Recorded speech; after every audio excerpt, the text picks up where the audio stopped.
Next part on the actual build, one of the most important things when you purchase a 980 Pro, I mean, you want speeds. We got a 2 terabytes. We're gonna set it up and see how it works. Now, on this motherboard in particular, there's 3 slots to do it. You could do it either slot, it will automatically pick up. But today we're gonna put it on the first main slot so we can know exactly where we're gonna start. So we're gonna remove the stickers, we're gonna remove the screws. All right, we're able to remove the slot. If you guys can see, it has thermal tape already.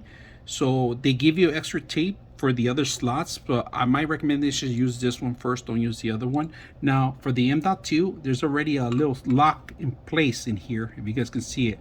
So we're gonna set it up right now and see how that works. All right, on this one in particular is NVMe, if you guys can see it, 980. There's something very important when you install this and you have your whole system set up, including the OS. It's very important to download the Samsung NVMe application. You need to do a firmware upgrade on this one. The reason is that these are failing. Any 980, 970 and 990s are having issues right now, especially in 980. You need to download the Wizard, the Samsung Wizard SSD NVMe software.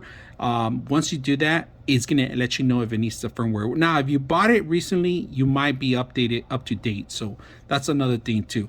What happened was these start failing after a while. They start burning out, and they don't last probably maybe a year and a half if you don't do the upgrade. So that's very important. I've done that in one of my videos, so just make sure you're aware of that.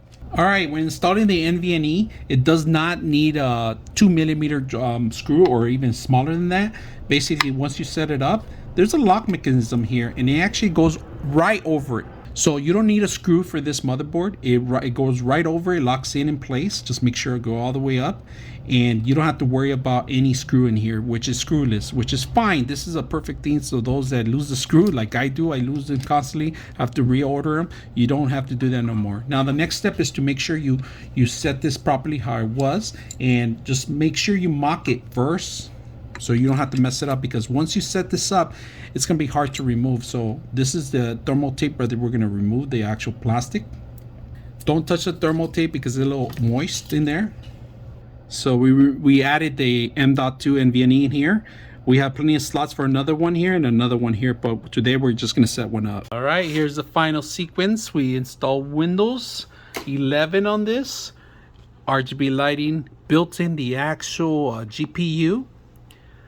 We're going to correct that right now from Celsius to Fahrenheit.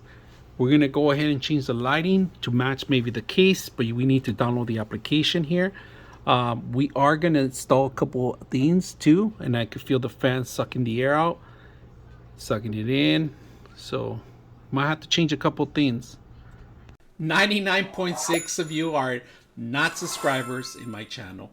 I hope that the content helps you out and that you find it very useful. And I hope you hit the like and subscribe.